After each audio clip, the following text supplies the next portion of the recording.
The anime begins with our main protagonists, Seito Hojo and Akane Sakuramori, crossing paths in the school hallway just before class. When Seito gets close to her, Akane suddenly grabs his tie and warns him not to reveal their secret to the class or else. It turns out that Seito has secretly married Akane, his arch-nemesis and the girl he dislikes most. This shocking event happened just 4 days prior. Flashback to the previous day. Akane berates Seito for messing up the class log, nitpicking and yelling at him over every small mistake. Her relentless criticism irritates Seito to the point where he snaps back, telling her to go touch grass or something. Akane retorts that she's too busy correcting his bad attitude. Suddenly, Himari, another classmate, steps in, asking Akane to ease up, but Akane defends herself, accusing Seito of disrespecting the class and everyone around him. Seito, of course, disagrees. Himari questions why Akane is so fixated on him, catching Akane off guard. Flustered, she assumes it's because just seeing him makes her blood boil. Their argument is interrupted when another classmate calls out for Seito, grabbing the girl's attention. The newcomer, an attractive girl, happens to be Seito's cousin from Alabama, who comforts him. Much to his relief, she's the only one who understands him. Himari speculates that Akane's constant pestering might mean she has feelings for Seito. But Akane clearly denies this, shouting that she'd never like him, even if he were the last man alive. Seito, equally annoyed, responds with the same energy. After school, Seito receives a call from his grandfather, Tenryu Hojo, requesting a private conversation.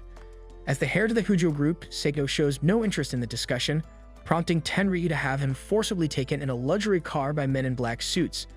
During the ride, the driver explains how Tenryu saved the Hojo group from collapse during a major recession, turning it into a global high-tech corporation. Despite being 60 years old, Tenryu remains sharp and active as the company's head. The driver mentions that Tenryu is fond of Seito, unlike his father. Soon after arriving at his grandfather's residence, Seito is surprised to find Akane there as well. She explains her grandmother forced her to come. The two immediately start arguing over trivial things, but their grandparents arrive and laugh, finding their bickering amusing. Inside, Tenryu announces they're here to celebrate, though Seito and Akane have no idea what he means. Frustrated, Seito demands an explanation, and their grandparents reveal the shocking truth: they're arranging their marriage. Both Seito and Akane are horrified.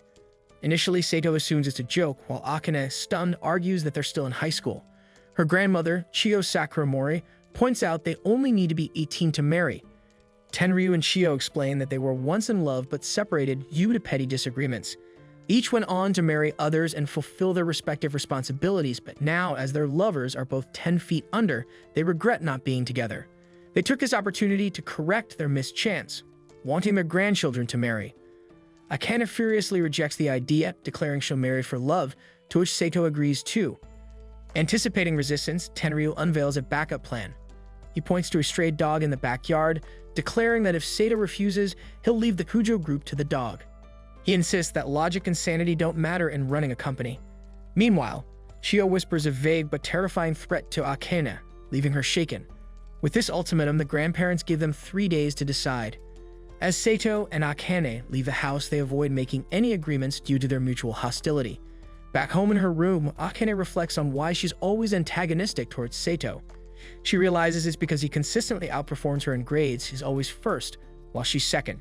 Seeking advice, she calls Himari and asks what she'd do if her family forced her into marriage. Himari says she'd refuse as she already has someone she likes. Surprised, Akane presses for details, but Himari refuses to reveal the person's identity. When asked the same question, Akane says she'd rather wish bad things on the person in question, even hoping for a meteor to strike them, as she dislikes everyone. Himari jokingly suggests that Akane should just go through with the marriage so they can split the rent and bills. However, Akane dismisses those as valid reasons to marry. Curious, Akane then asks Himari what she would do about the other things boys and girls are expected to do in marriage, hinting at intimacy. Himari finds some logic in that, noting that having heirs is important, but casually adds that it would be fun to have 100 babies. This horrifies Akane even more. Meanwhile, Seito wrestles with his own dilemma, thinking, why did it have to be Akane? He's convinced she'd make his life unbearable at home, just like at school. But when his Alabama cousin, Shizzy, notices his distress, she asks what's wrong. Seito explains how his grandfather is pressuring him into marriage and threatening to leave the company to a stray dog if he refuses. But Shizzy advises him to reflect on what matters more, his freedom or the Hojo group. Seito admits he wants both, but Shizzy reminds him that no one can have it all. She explains that life is bound by rules and instincts. The trick is to work within those constraints. She adds that not inheriting the company isn't a failure, and even if he ends up broke and rummaging through trash, she'd still be by his side. Touched by her loyalty, Seiko thanks her for her support. 3 days later, the day of decision arrives. To everyone's surprise, both Seito and Akane announce their intent to get married. Akane quickly clarifies she doesn't love him, but Seito informs his grandfather that they'll proceed after college. However, Tenryu shocks them by saying everything begins now. Their belongings have already been moved to their new home, and their marriage certificates have been submitted. Soon, Tenryu and Chio leave them at their breeding nest, ignoring Akane's pleas not to abandon her. Once inside, Akane accuses Seito of trying to lock her up when he bolts the door, but he points out it's standard for safety and can be opened from the inside. Exploring their new home, they stumble upon some surprises: a romantic jacuzzi in the bathroom and a single bed in the bedroom.